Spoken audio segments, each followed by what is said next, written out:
1 sampai ayat yang ke-3.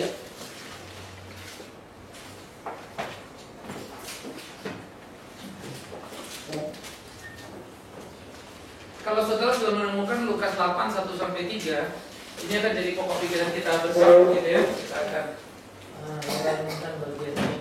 Sorry.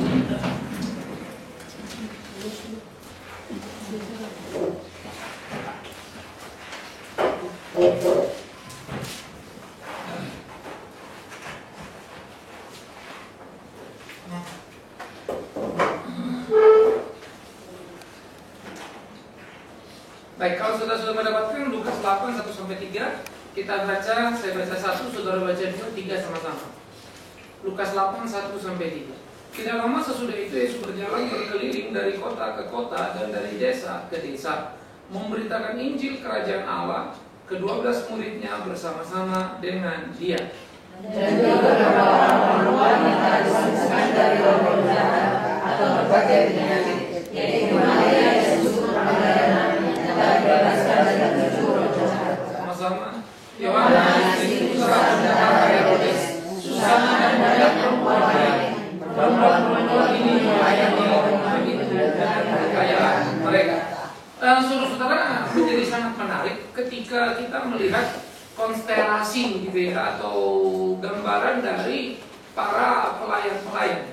Maka dikatakan tidak lama sesudah itu, dilatar belakangi pasal yang ke-7, Tuhan sudah diurapi oleh seorang perempuan yang dianggap sangat berdosa, tetapi kemudian bagaimana dia diampuni dosanya dan dia tidak segan-segan untuk melakukan apa yang menyenangkan hati Tuhannya, ya. Nah, oleh karena ini, saudara-saudaraku, ketika Kristus diurapi oleh perempuan yang berdosa ini, lalu dia melanjutkan perjalanan, sudah menimbulkan satu impact atau satu dampak. Nah, bagaimana ketika dia memberitakan Injil Kerajaan Allah, maka orang-orang yang pertama mengikut dia dan melayani. Siapa yang ikut melayani? Adalah mereka yang merasakan kasih Tuhan. Kalimat ini menjadi penting untuk kita pikirkan, karena tanpa relasi yang personal dengan Tuhan, tidak mengalami kasih Tuhan, sulit membayangkan orang mau melayani Tuhan. Ya. Lalu kita bilang, banyak pak orang Kristen yang sudah dapat kasih Tuhan tidak melayani. Saya nggak percaya. Banyak orang Kristen belum tentu mengasihi Tuhan dan belum tentu merasakan kasih Tuhan, tapi agamanya memang Kristen. Ya, sama seperti kalau kita mengasihi seseorang, orang itu mengasihi kita. Masa iya kita tidak akan lakukan sesuatu untuk dia? Saudara mengasihi anak-anak, lalu kita berjuang untuk anak-anak kita, bukan? Apapun akan kita lakukan untuk supaya bagaimana mereka bisa sekolah, bisa bahagia dan seterusnya. Nah, ini harusnya menjadi satu kesadaran pada diri kita, betapa amat sangat banyaknya sebetulnya kasih kita itu yang sangat terbatas pada Tuhan. Ya. Nah, ini menjadi sangat penting. Oleh karena itu, kasih itu menjadi bekal pertama dan bekal utama di dalam hidup orang percaya. Bagaimana dia hidup mau melayani Tuhannya, bagaimana dia hidup melakukan apa yang menjadi kehendak Tuhan.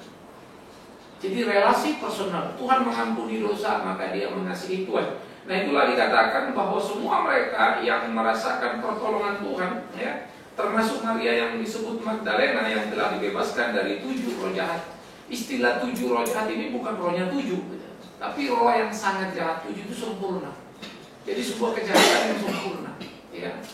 Sangat jahat itu, maka gambarannya apa gambaran itu yang ada pada dia. Nah, oleh karena itu mereka-mereka yang sudah disembuhkan, mereka-mereka yang sudah dilepaskan, yang kerasukan, mereka merasakan kasih Tuhan. Nah, mereka ini ikut Tuhan. Tetapi ada aspek kedua, tidak sama dengan orang yang disembuhkan pasti merasakan kasih Tuhan. Ada 10 orang kusta, mereka dapat kesembuhan, tapi mereka tidak mempunyai personal relationship dengan Tuhan.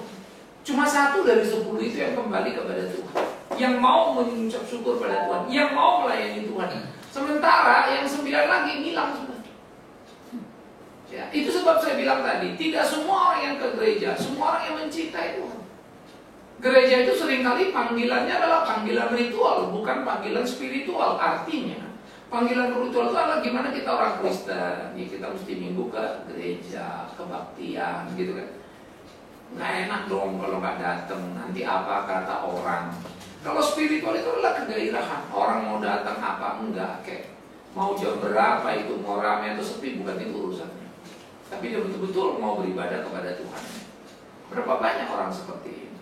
Tidak mudah menemukan. Ya. Nah, oleh karena itu, memikirkan bagian-bagian seperti ini menjadi penting untuk kita pikirkan dalam kehidupan kita.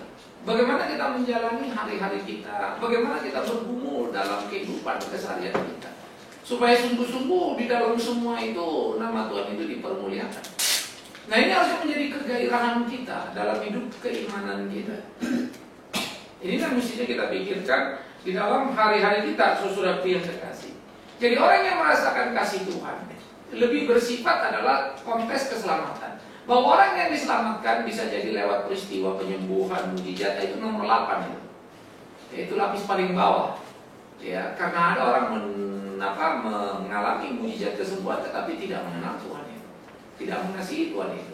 Nah, karena itu kesembuhan adalah anugerah yang diberikannya kepada siapa yang dia mau. Termasuk orang jahat sekalipun bisa mendapat kesembuhan. Ya, Tuhan memberikan matahari bukan hanya orang baik. Orang jahat juga dapat matahari. Itu kan milik dia. Nah, jadi kesembuhan tidak identik, kesembuhan tidak sama dengan keberimanan. Tapi keberimanan adalah kasih kepada Tuhan karena merasakan kasih Tuhan dan meresponinya secara bertanggung jawab. Nah, begitulah orang-orang yang disebut sebagai pelayan-pelayan Tuhan itu. Mereka yang merasakan kasih-Nya, mereka yang merasakan apa yang Tuhan sudah lakukan pada mereka. Maka yang pertama, ketika kasih mereka itu muncul, mereka memberikan hidup mereka, diri mereka. Artinya mereka pergi dan ikut melayani Tuhan. Ya, dikatakan bahwa mereka berkumpul melayani Tuhan kemanapun Tuhan pergi. Ini menjadi bagian yang menarik kalau kita perhatikan. Ya, kegairahan untuk melayani Tuhan membuat mereka memberikan diri dan pergi. Kalau hati kita sudah jadi milik Tuhan dan kita mencintai Tuhan, maka pergi itu kan persoalan sederhana. Pergi kemanapun. Saya tidak merasa terlalu hebat karena kita punya pelayanan di Kalimantan atau saya pergi ke Papua. Ya, saya ingat betul kalau saya ke Papua itu kalau mau efektif berangkat malam, pagi mendarat di airport langsung ke lokasi. Ya tidurnya di pesawat itu aja, ya tidur ayam lah itu begitu ya. Langsung kita ke lokasi berjarak 1,5 jam baru masuk ke kota. Ya, butuh lagi waktu 2,5 jam. Karena kotanya begini kan gitu, ya. Jadi kita balik lagi ke airport terus belok kiri, ngejol lagi gitu. Nah, cukup melelahkan.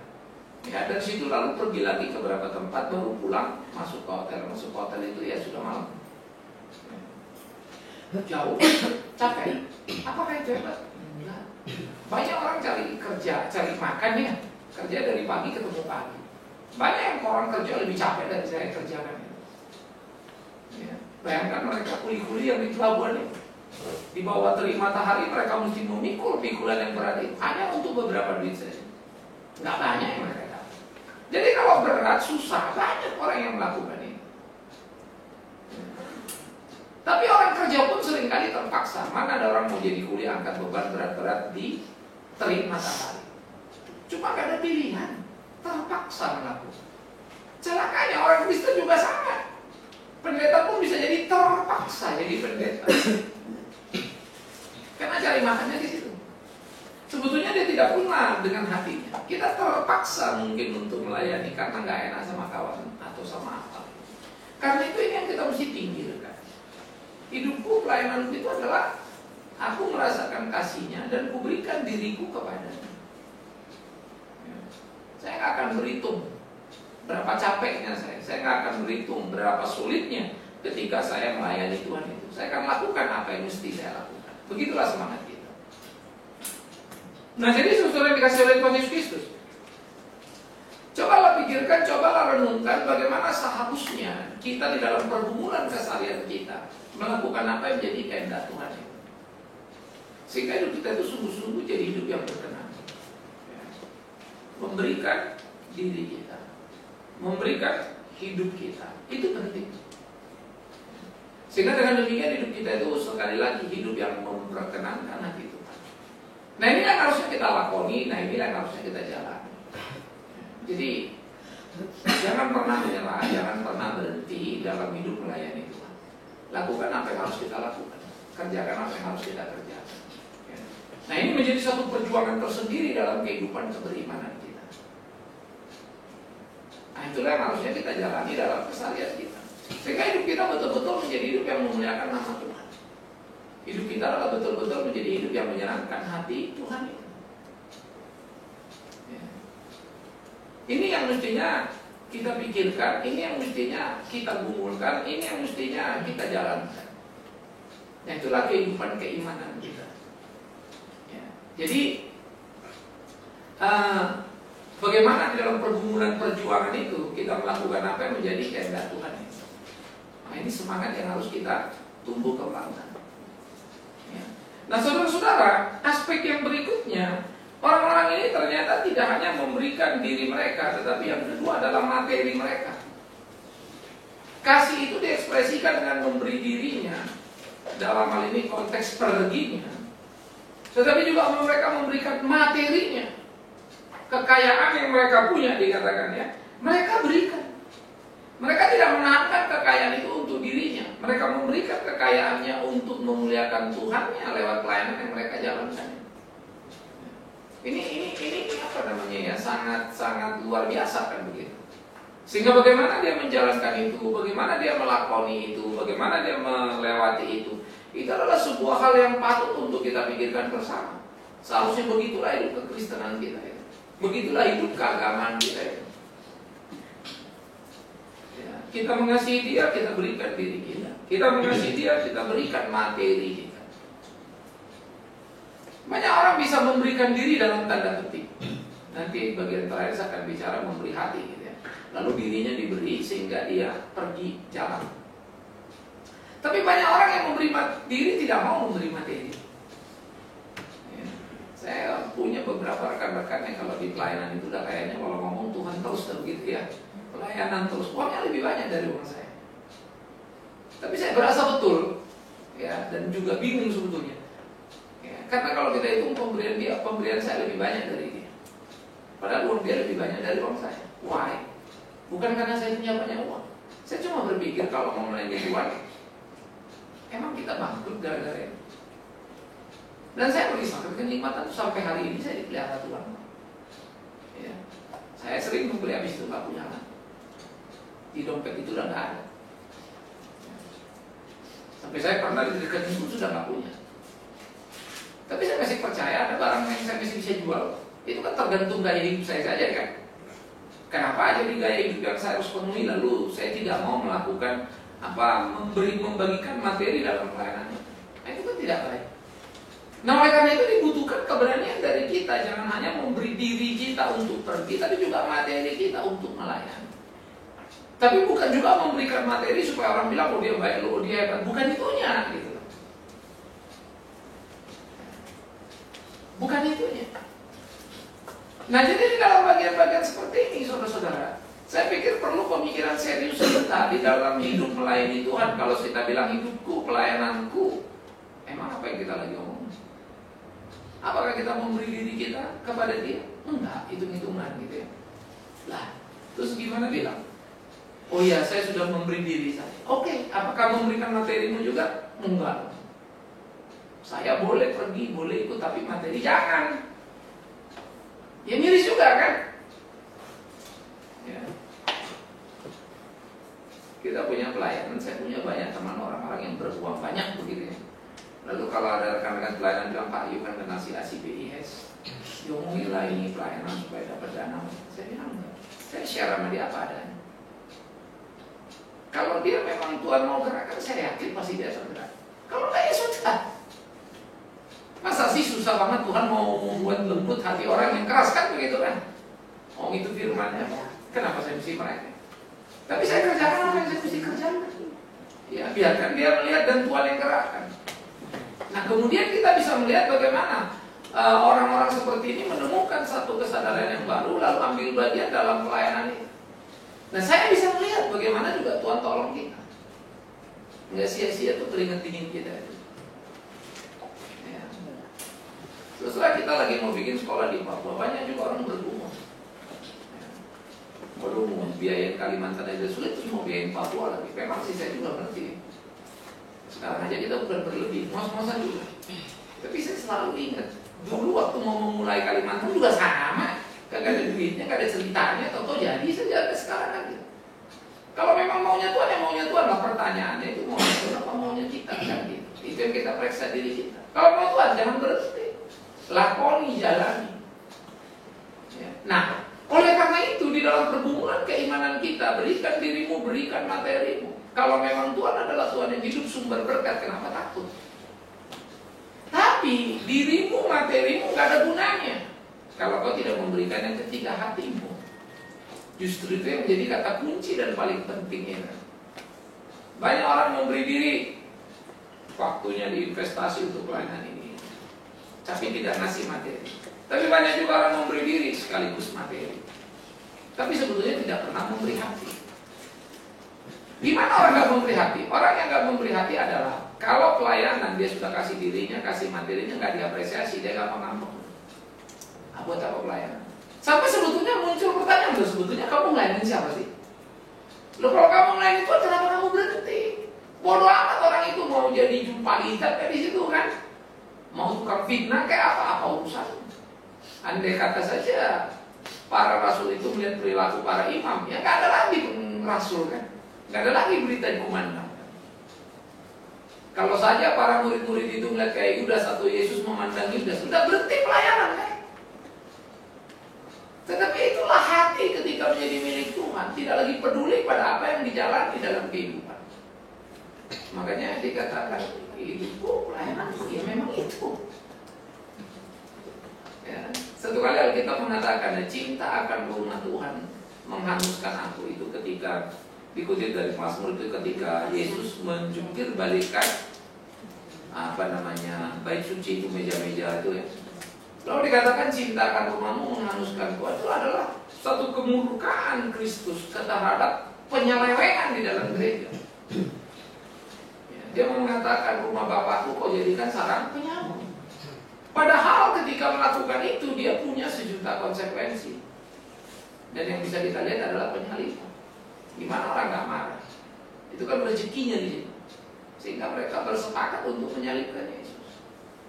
Nah sulit kita memang menemukan orang yang melayani dengan kasih yang penuh itu. Melayani dengan memberi dirinya, melayani dengan memberi materinya. Tapi yang pertama dan utama melayani dengan memberi. Tak gampang gitu. Gampang untuk ngomong, saya nggak mau hitung-hitungan pelayanan. Gampang ngomong itu. Toh akhirnya kita lihat siapa aja kayak hitung-hitungan. Itu kan gampang sekali kan? Apa juga lo berhitung. Ya. Tapi kalau orang nggak berhitung itu dia nggak peduli. Orang lain nggak kerja dia capek sendiri juga dia nggak pusing. Ya. Itu sebab saya selalu berkata pada tiap orang, ya kita jadi orang Kristen yang baik, jadi orang Kristen yang setia. Kalau 5 kita kebaktian 5. Lah kalau pada nggak bisa juga Pak dengar misalnya khotbah yang keras gitu. Bisa nggak bisa? Itu berdua. Kalau kamu nggak mau, saya sendiri saja. Saya lakoni apa yang mesti. Emang Tuhan Yesus rame-rame? Enggak juga kok. 12 muridnya. Ya, unek-unek yang dimunculkan oleh mereka itu buahnya aja setengah mati kan. Yang satu menyangkal, yang satu menjual, lain bubar. Emang itu kok pelayanan? Nah jadi kita mesti mempersiapkan diri kita. Ya saudara-saudara bukan pendeta, tetapi semua kita orang Kristen, murid Tuhan, yang dipanggil untuk itu dan hidup seperti itu. Jadi kita mesti berkompetisi dalam hidup ini. Kita mesti berani. Saya selalu percaya kalau Tuhan kasih saya berkat adalah saya untuk memberkati yang lain. Itu yang saya percaya. Jadi apa ya? Saya kadang-kadang kalau menghitung kehidupan malu dan terbingung-bingung sebetulnya. Aduh Tuhan, luar biasa ya. Aduh Tuhan, waduh hebat ya. Aduh Tuhan, thank you ya. Siang ini kita itu ngerjain. Jadi kadang-kadang kita apa ya, mengalami satu hal yang benar kok kalau kita bikin hidup benar ya hidup baik. Masa orang nggak baik sih sama kita? Tapi kalau hidup kita sudah menjengkelkan hati pun kita mungkin orang nggak mau datang. Ya. Ini anak saya mau merit udah kebingungan sebetulnya, bingung sampai berhenti di mana tuh undang. Kalau diterusin mati lah kita bengek kan. Karena orangnya banyak. Bisa nggak tahu saya kalau diterusin lagi bisa 2.000-3.000. Mesti berhenti di mana ini? Berhenti di mana ini? Gak gampang. Sehingga dari 10 kawan-kawannya ada terpaksa 5 yang diundang. Aduh, yang lain-lain jangan ngomong-ngomong loh, kita susah juga kita ngomong sebetulnya. Nah, ada yang mesti disortir, ada yang mesti dibatasi. Ya. Nanti sore ini kan saya ada teman-teman kantor pada kumpul, kita berapa kali, ini ketiga, kumpul-kumpul ya pada tua-tua semua kan, reunian ceritanya gitu. Jadi ini pada kumpul nanti 56 orang. Nah, kalau diundang semua, pokoknya 50 anak, ya ampun. Terpaksa pilih-pilih ini yang saya dulu, yang ini teman dekat. Jadi begitu lah kita, mau nggak mau. Kan nggak bisa. Itu baru satu, belum lagi yang lain.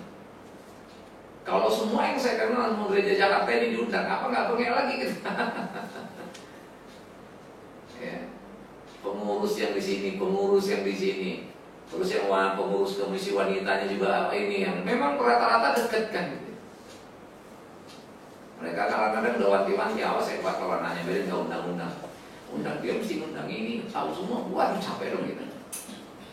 Baru saya juga berasa sebetulnya apa ya, nyamannya persahabatan itu.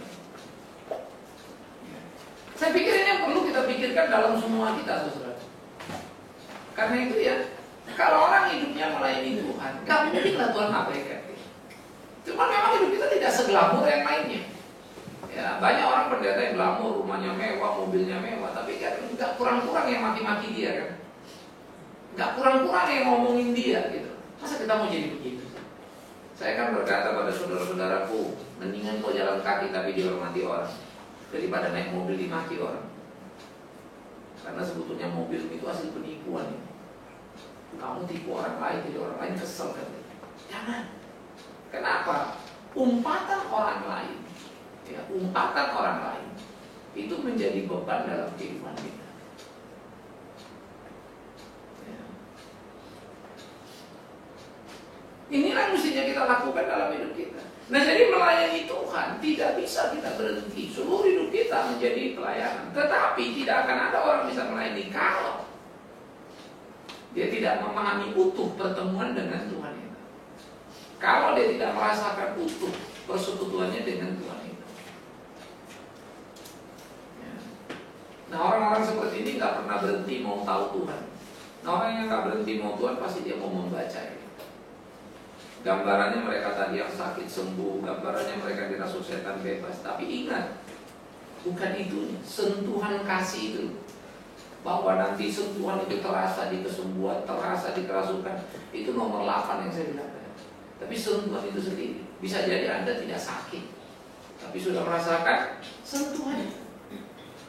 Maka itu akan menggelora dalam batin kita, menyemangati kita dalam melayani Tuhan. Kita nggak akan pernah berhenti. Ya. Nah, semangat ini kan mestinya kita tumbuh kembangkan. Gairah ini yang kita mestinya jalankan. Sehingga dengan demikian kita terus bergulir dalam hidup pengabdian kita. Menyenangkan itu. Ya. Oleh karena itu, mari kita merumuskan sebetulnya apa yang sedang kita kerjakan, apa yang sedang kita lakukan. Ya. Saya kadang-kadang saking pengennya maju pelayanan lebih banyak, kadang-kadang saya under pressure. Nah, saya jadi suka marah kalau orang terlalu lambat. Ya, kurang baik sebetulnya, tetapi saya jadi stres sendirian. Saya punya kecenderungan lagi perfeksionis, jadi semuanya mau rapi, mau kalau nggak lihat udah gitu. Di rumah pun saya begitu. Cuma itu buat beban buat saya. Orang mungkin rasa, saya dimarahin papa, anak-anak saya. Padahal saya waktu marah itu bukannya saya happy gitu. Itu beban sulit buat saya gitu. Nah, kecenderungan perfeksionis begini ini memang apa ya? Jadi cenderung artinya orang yang maunya semuanya sempurna gitu. Kerja orang itu kalau cepat-cepat, kamu harus tahu, kamu harus gini. Celakanya saya juga memang tipe gitu. Kamu tanya apapun saya tahu. Jadi kalau tanya data gini, kerjain. Kalau saya jadi sekretaris, saya bukan sekretaris yang bisa mengutip detail-detailnya gitu. Tapi otak saya ini jauh lebih hafal itu. Si ini loh, si ini begini. Ini memorinya jalan terus. Tapi kan saya nggak punya cukup waktu untuk ngedetail satu-satu gitu. Sehingga saya butuh orang. Nah, kalau orang ini lambat, matilah saya. Jadi saya kayak nyesek gitu. Tetapi saya bayangkan, ketika saya mau mengerjakan pekerjaan yang berkaitan ke saya begitu, saya selalu bertanya, saya melayani Tuhan gitu nggak ya? Maka saya bersyukur kepada Tuhan sebetulnya kegairahan yang diberikan dalam pelayanan. Ya. Nah, hidupku pelayanan itu adalah satu kegairahan yang hidup terus-menerus. Ya, peristiwa kemarin saya kena serangan dan praktikal sebetulnya medikal itu udah mati lah begitu ya. Tapi Tuhan beri lagi kehidupan. Ya. Bagi saya itu adalah energi baru lagi. Bukan energi baru sembuh dari sakit ya, saya tetap sakit. Status saya ini udah status berat sebetulnya dalam pengertian nggak ada istilahnya saya bisa sembuh total. Ini udah alat semua di situ. Ya alat itu kan ada masanya, ada periodenya kan gitu. Ya. Sehingga kalau saya kelihatan seger, ya kelihatannya seger. Tapi saya nggak seperti yang kemarin-kemarin misalnya. Nah, karena itu di dalam situasi seperti itu, di pergumulan seperti itu, ya, saya justru merasakan, Tuhan itu baik lah. Ya, makanya saya suka bilang bukan soal sembuh dari sakitnya, tapi kegairahan pelayanan yang dia tambahkan itu. Karena semakin bergairah melayani dia pun kita bangun diri kita ini belum tentu kita bergairah. Tapi kalau dia yang memberikan, itu jadi luar biasa. Ya. Semangat mau kerjakan. Padahal kalau kerjakan ini kerjakan itu saya kebayang-bayang, nguber nggak ya? Jadi kayak kita lagi main bola itu saya bayar karena saya suka main bola. Ya, saya ingat itu udah 4-5 tahun lampau kali ya. Tapi memang saya udah punya problem rep. Jadi sama anak-anak waktu kita kebaktian itu namanya kebersamaan di Ancol ya. Nggak ada bola, mana aja main bola. Saya bayangkan saya gocek mereka gitu. Tapi baru saya bayangkan bolanya ada 5 dari kaki saya. Kaki saya lambat amat bergeraknya kan. Ya anak-anak kan langsung cepet. Bolanya kemana kan gitu. Di otak saya itu saya akan gocek dia. Tapi belum saya bawa bolanya udah diambil sama anak-anak katanya lambat. Saya jadi bengong gitu kan. Akhirnya ketawa sendiri dan pengantar orang bilang ya usia memang gak bisa dibohongin lah ya. Tapi di samping usia memang kondisi fisik saya drop. Ya, itu main bola. Pelayanan pun sama kan kita bayangkan begini, buset itu Papua, bisa nyampe nggak ya gitu. Ya, karena ada yang nawarkan kita dekat Gunung Cyclops itu ya, menghadap Lautan Pasifik. Naik tapi ke atasnya. Nggak tahu, kita masih mau lihat yes or no-nya. Tapi itu kan jadi pergumulan tersendiri. Starting awalnya naik ke atas itu naik motor lah. Sampai nanti kalau bisa dibangun jalan baru naik ke atas gitu. Ya. Tapi ini yang menjadi pemikiran serius kita adalah akankah, bisakah? Itu kan ketakutan. Tapi waktu lewat baru kaget kita. Ya waktu kita kerjakan Kalimantan misalnya, bisa nggak? Tapi urusannya materi ya. Mana ada duitnya gini, ternyata jadi.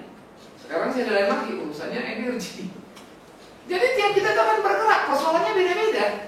Saya ngalamin dulu persoalan materi bagaimana bangun. Sekarang jejaring karena teman sudah banyak ya, masa sih Tuhan yang atur lah. Tetapi pengalaman itu sudah menguatkan saya. Tapi persoalan kedua sekarang energi, cukup saya. Nah begitulah kita semua akan mengalami titik-titik dalam pelayanan.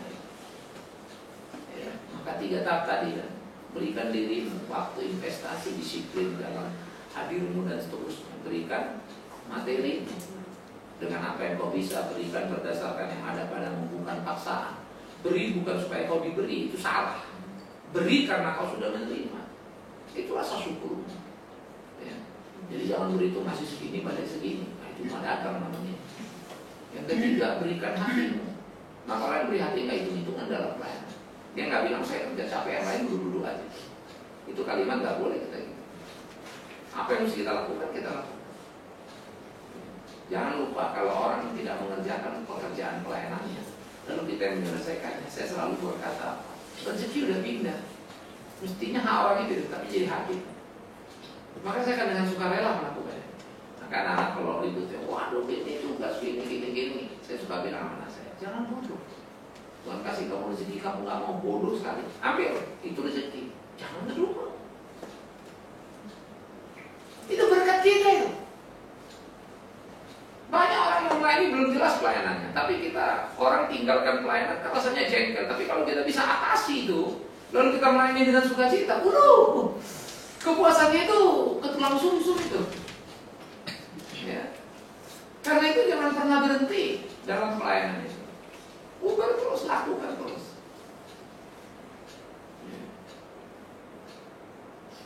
Sehingga dengan demikian hidup kita itu bernilai tinggi, hidup kita itu berdaya guna. Berapa yang bisa kita kerjakan, berapa yang bisa kita lakukan, lakukan. Jangan pernah berhenti. Nah, biarlah ini sekiranya menjadi semangat kita yang menyemangati kita di kehidupan hari-hari kita. Sehingga kita bisa terus melakukan apa yang menjadi kehendak Tuhan itu. Sehingga hidup kita sungguh-sungguh hidup yang berkenan kepada Tuhan itu. Itulah hidup semestinya. Ya, sehingga dengan demikian ya, apa yang kita lakukan tiap hari itu menjadi satu kebanggaan tersendiri dalam hidup kita, dalam batin kita. Karena itu hidupku, pelayananku, ingat, tidak bisa tidak. Itu selalu bermuara pada titik pertobatan, di mana kita dikasihi dan merasakan kasih Tuhan. Maka itu akan mendorong kita, ya, memberi diri kita untuk melayani Dia, memberikan materi kita untuk melayani Dia, dan memberikan hati kita untuk melayani Dia. Kurang dari salah satu tiga ini, sebetulnya kita tidak pernah penuh merasakan kasih. Jadi jangan bilang gini, Pak, dia kan udah merasakan kasih Tuhan, katanya kan dia mengalir Tuhan, dia akan mencintai Tuhan, kok hidupnya begitu? Nanti dulu, kalau dia mencintai Tuhan, hidupnya nggak begitu. Kita yang kita balik-balik strukturnya. Makanya dikatakan pohon dikenal dari buahnya. Ini pohon udah bagus, Pak, udah dirawat, udah dipuputi, kok nggak berbuah ya? Omong kosong, pasti nggak pernah diurus pohonnya. Tumbuh sendiri bagus, tapi nggak pernah diurusi, maka dia nggak berbuah. Kalau diurusi, kan pasti berbuah. Nah, ini yang kita mesti pikirkan, ini yang kita mesti lakoni, ini yang kita mesti jalankan. Nah, karena itulah saudara-saudara, apapun yang menjadi pergumulan dalam kehidupan kita, tidak ada alasan bagi kita untuk meninggalkan pelayanan itu. Tapi bagaimana melakukan itu sehingga sungguh-sungguh yang kita lakukan itu menjadi puji hormat bagi nama Tuhan. Nah, itulah pertandingan kita. Hidupku, pelayananku, ya, seperti mereka-mereka yang sudah merasakan kasih Tuhan pergi melayani rombongan itu dengan apa? Kekayaan mereka. Artinya apa? Mereka udah ikut kasih diri, kasih materi lagi. Lu aku yang kerja, aku yang biayain, kan lucu sebetulnya ya. Mestinya kan kalau kita kerja biaya dari orang kan masih enak. Ini enggak loh. Dia yang kerja, dia yang biayain kerjaan. Itulah pelayan. Tapi kalau itu udah hidup itu beda ya kepuasannya. Batin itu, thanks God gitu ya. Maka ingat selalu, kesempatan melayani, berikan materi untuk melakukan apa yang jadi kehendak Tuhan. Itulah rezeki bagi kita untuk bisa membangun hati dengan sungguh-sungguh. Jangan pernah berhenti, jangan pernah menyerah. Ya, yang terbaik yang harus kita perjuangkan dan kita lakukan. Nah, itu semangat kita. Ya, jadi bergerak, kerjakan gitu ya. Saya lagi membuat editing buku yang ketiga yang dari edit yang lama gitu. Selesai ini tinggal satu lagi. Ya, selak-selak saya mesti berbobot beres, satu beres beres tinggal gitu. Masih banyak lagi buku-buku lain yang saya mesti edit. Ya, semua kumpulan tulisannya udah banyak. Nah, sehingga semua itu akan dikumpulkan untuk memahami lalu mengerjakan apa yang mestinya. Nah, itu menjadi kegairahan tersendiri. Ya.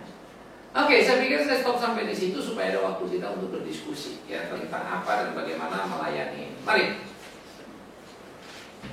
Siapa yang mau mulai?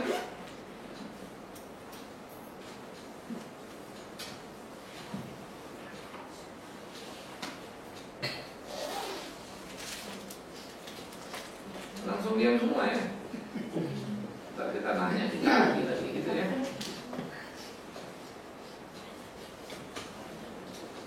Mari. Kadang-kadang Pak, kalau misalnya kita dalam satu gereja, terus hati kita mau sebenarnya melayani, tapi kan tidak ada yang manggil gitu loh Pak. Gimana? Jadi kita menjual terang. Nanti saya dibilang karena saya nggak dipilih untuk pelayanan itu gitu. Kalau kita menyalurkan diri kita kayaknya kurang enak gitu. Padahal hati kita sebenarnya mau gitu loh Pak. Gimana? Sebetulnya kesalahan kita lagi, melayani tidak sama dengan struktural. Melayani itu yang repot kita kan selalu struktural. Nah terus orang pelayan di gereja itu selalu struktural. Kadang-kadang mulutnya bisa ngomong itu bukan urusan kami, itu pelayanan saja. Pelayanan kok jadi ribut, itu paling aneh sebetulnya. Aneh bin ajaib. Nah karena itu mari kita lakukan apa yang bisa kita lakukan. Misalnya Natal di gereja, semua kita nggak bisa naik ke panggung. Kita bukan panitia. Ya. Kita kan juga mungkin tidak boleh bagi konsumsi, karena sudah tugas kami itu misalnya. Tapi kan kita bisa memperhatikan orang-orang yang kesusahan di dalam gereja itu, yang gak diperhatiin oleh panitia yang saking sibuk itu. Kadang-kadang kita lupa ada sisi-sisi yang gereja nggak lakukan, kita bisa lakukan. Saya pendeta, harus jujur, nggak mungkin semua bisa terperhatikan. Ya. Saya mesti nyiapin khotbah, saya mesti berkhotbah, habis khotbah capek kan? Mana saya lagi bisa ngurusin semua? Kalian tuh harus ngerti, jadi jangan berharap misalnya Pak Bigman mestinya habis turun sapa saya dulu ini. Belum tentu. Bukan saya nggak mau, kadang-kadang ini udah ngeheng aja nih capeknya. Nah kalau ada orang yang punya hati, apa kabar? Lalu dia rasa dia tersapa, dia rasa dia terhibur, mungkin dia berkeluh kesah. Heran ya, saya sih seneng loh dengan Pak Bigman khotbah, tapi heran saya nggak disapa. Dia dari bagian, waduh jangan begitu ibu, misalnya jangan begitu bapak, memang kasihan beliau, justru kecapean luar biasa itu. Ya kan? Yuk mau ngomong kalau banyak Pak, ayo saya anter. Mau saya hello, ayo. Kadang-kadang ada orang yang nunggu kita yang datang, padahal kita martin, dia kan martin kita satu. Nah kita ada 200, 300, yang bener aja. Sebetulnya yang satu itu mestinya aktif, tapi juga nggak semua orang begitu. Jadi kita selalu punya ruang. Kita punya ruang, nggak mungkin nggak. Itu urusan pelayanan. Cuma semua orang kan selalu, karena saya bilang kan, kalau orang tuh mau pelayanan tuh panggung dulu. Nah di atas panggung, nah semua tuh pengen deh. Ya kalau mau pelayanan panggung terus Anda kan bintang tamu namanya. Pelayan itu jangan latar panggung dong. Namanya pelayanan itu justru seringkali ya yang kita lakukan tidak terperhatikan oleh orang lain. Tapi Tuhan itu yang mengatur. Itu penting sekali. Ya, jadi menyemangati diri kita. Saya nggak mungkin lakukan semua hal. Maka sebetulnya saya butuh banyak tangan. Nggak mungkin saya kerjakannya. Saya butuh banyak kaki. Pertanyaannya siapa yang rajin tangan, siapa yang rela jadi kaki? Yang kebanyakan kan relanya mau jadi badan Bigman Sirait, artinya nampil di panggungnya mau, gitu. Mau jadi mulut Bigman Sirait, ngomongnya mau. Tapi kalau kerja osek-osek kagak ada yang lihat, nggak mau. Susah kan? Sehingga sebetulnya selalu ada ruang bagi pelayan yang punya hati. Banyak sekali tempat yang kita bisa isi. Yang sedikit itu adalah pelayan yang mau di panggung, itu dikit tuh. Ya. Jadi kita kan bosan nawarin, saya dong yang WKL, saya juga bisa kok. Ya memang malu waluin aja dengerin gitu ya. Nawarin diri. Apa yang bisa saya bantu? Kamu bisa layar? Ayo. Lain lagi kan? Kita tanya apa yang bisa kita bantu. Lalu kita ditugaskan jalan. Jadi ada hal-hal yang indah dalam hidup ini. Dan itu akan jadi etika yang manis kan. Sehingga orang kalau udah kenal kita, udah gue paling teman kalau sama dia kerja sama dia kan tanya apa yang bisa kita suruh langsung dia kerjain. Yang lain ini, kadang-kadang saya kerjain ini, kita kasih gak beres-beres. Ngomong aja mau ini, mau itu, mau kerjain. Maka kita jadinya punya punya trademark jadinya kan. Jadi jangan pernah berpikir pelayanan itu bisa tidak ada di gereja. Dan yang kedua, jangan juga berpikir pelayanan itu adalah atas panggung. Jangan. Pelayanan itu adalah apa yang Tuhan mau itu. Pelayanan itu adalah mengerjakan kerjaan Tuhan itu. Nah ini yang mesti kita pikirkan. Jadi ini menjadi bagian yang penting untuk kita lakukan. Makanya itu jangan jadi selalu mikirnya tidak pernah hidup dalam melayani Tuhan itu tidak ada pelayanan. Yang ada banyak kerjaan penuh ini sedikit. Jadi saya nggak percaya itu kalau di gereja itu nggak ada pelayanan. Kalau kok semua udah ada Pak, siapa bilang? Cuma ya tolong tadi kan, penerima tamu mungkin udah ada, kolektan udah ada, pimpin pujian udah ada, singer udah ada. Tapi yang ngurusinnya nggak ngurus itu belum ada, karena orang juga nggak suka itu. Dan nggak ada komisi namanya kan, komisi mengurus yang tidak terurus, nggak ada departemen yang begitu kan. Nggak ada gengsinya. Ya kan? Kepekaan kita, Pak. Jangan lupa ya, kadang-kadang kalau kalian saya hello orangnya belajarnya sendiri, ada teman, ibu apa kabar? Itu hubungan. Malah bisa satu waktu dia bilang, waktu saya ke gereja itu merasa tersentuh sekali. Ibu itu tegur saya, beda. Dia bilang, oh bukan pendeta, ya pendeta sih waktunya baru cuma mungkin dia sibuk. Tapi ibu itu yang tegur saya lagi sendiri, gak ada teman. Waduh, saya rasa jadi saya kayak di rumah. Keren kan? Cuman kan kalau kita kan beda, begitu selesai cari gengnya yang rumpi, mari buka warung. Udah lah, geng sini sama geng sana, rumpi-rumpian lah gitu. Kadang-kadang saya jadi berdosa juga Pak memangnya. Saya selalu berdoa, kan Bapak selalu suka berkhotbah lah gitu. Saya berdoa Tuhan pakailah suami saya ini, karena dia sudah banyak belajar. Tapi ketika kita misalnya ke tempat sesuatu, langsung dia pergi ke gereja itu, saya besok bisa melayani di sini. Oh saya marah benar kan nggak dipanggil, ngapain?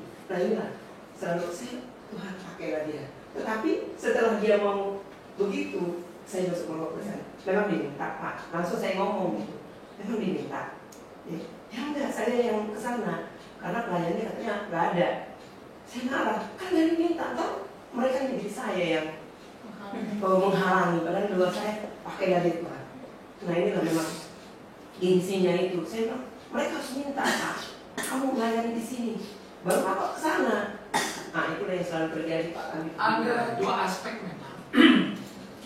Ketika orang tidak punya pelayanan di situ, lalu mereka butuh bantuan, itu kan beda. Tapi kalau kita menawarkan diri kepada tiap orang itu juga kurang etis. Ya. Karena pelayanan itu adalah Tuhan bawa kita kemana, bukan kita mau kemana. Saya pergi ke satu gereja, bisa saya duduk jadi jemaat. Yang khotbah itu kan lebih bagus dari saya.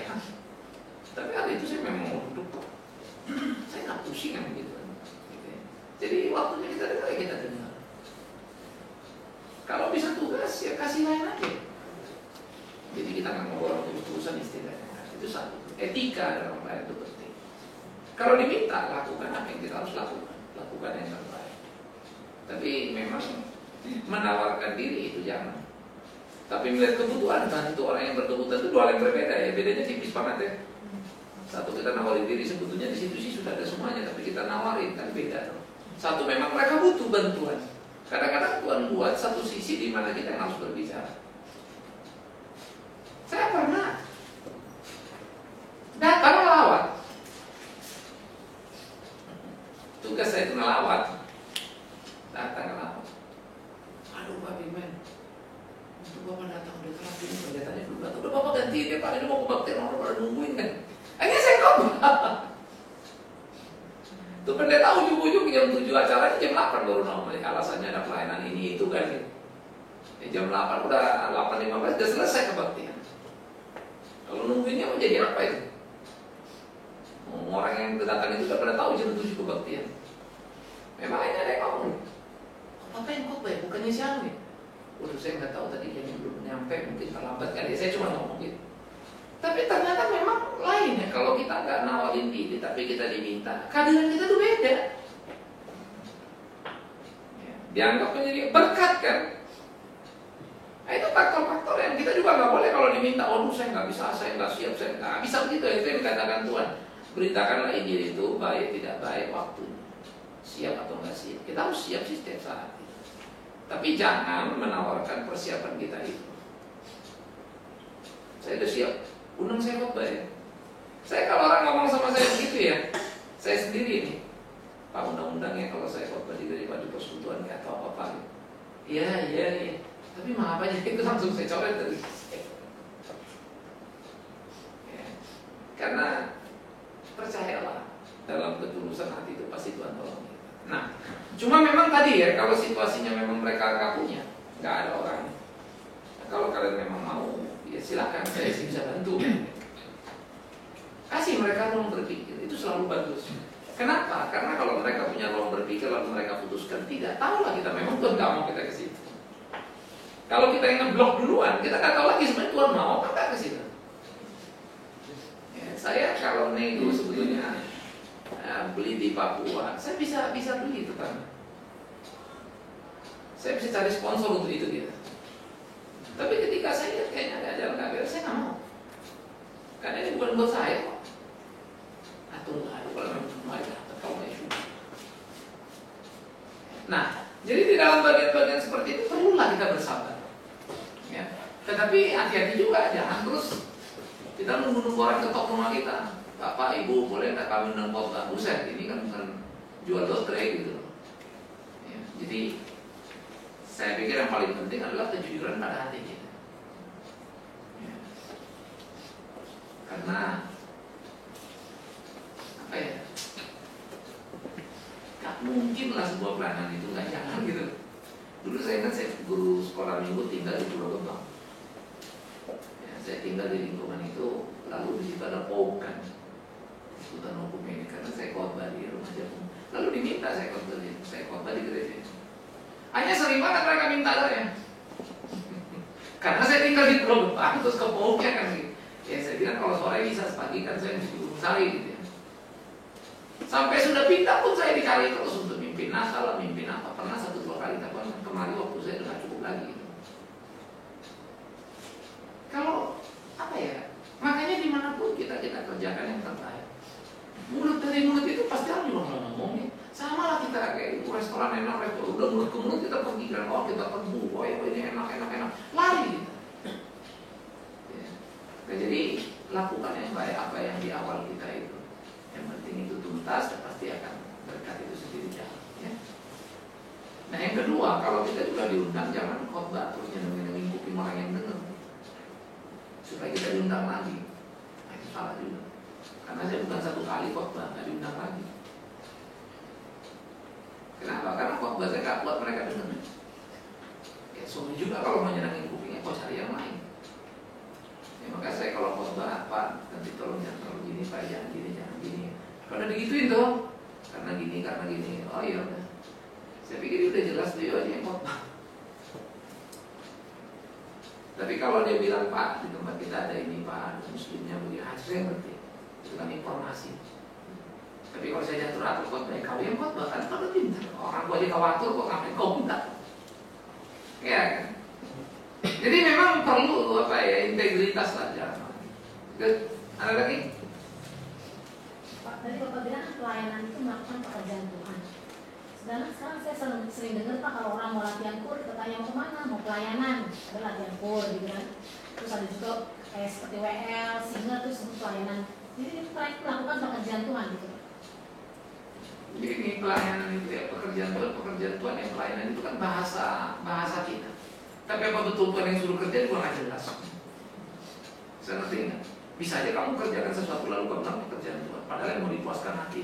Pekerjaan Tuhan itu adalah apa yang kamu lakukan untuk kemuliaan Tuhan, not for yourself. Tapi banyak kita akan mau paduan suara, mau WR untuk diri sendiri.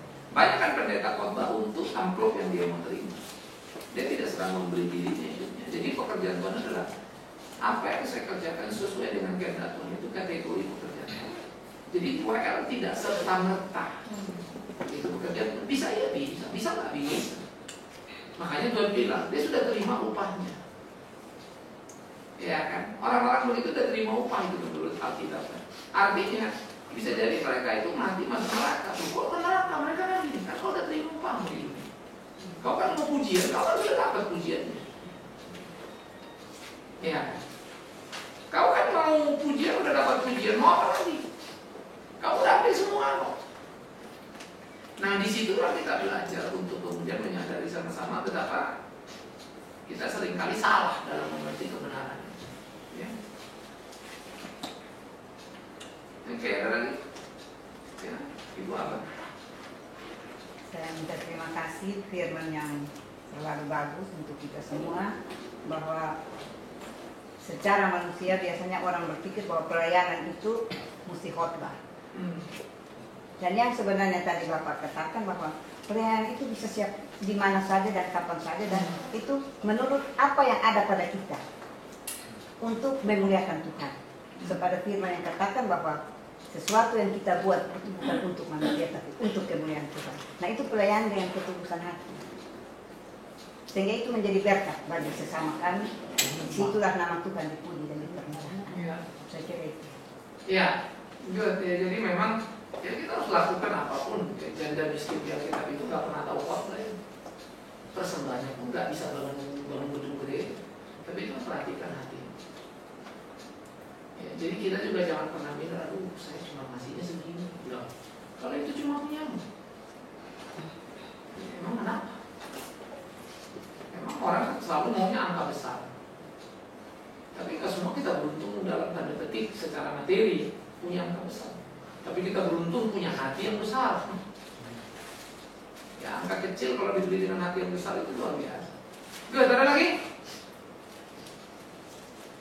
Udah ya? Cukup. Oke, kita berdoa ya. Terima kasih ya Tuhan untuk yang bisa kami renungkan dari firman-Mu. Tolong kami, tuntun pimpin kami, di hidup kami untuk terus setia melayani. Sehingga apa yang kami lakukan semata-mata untuk kemuliaan kebesaran nama Tuhan. Demi Yesus Kristus Tuhan kami. Kami berdoa, kami amin.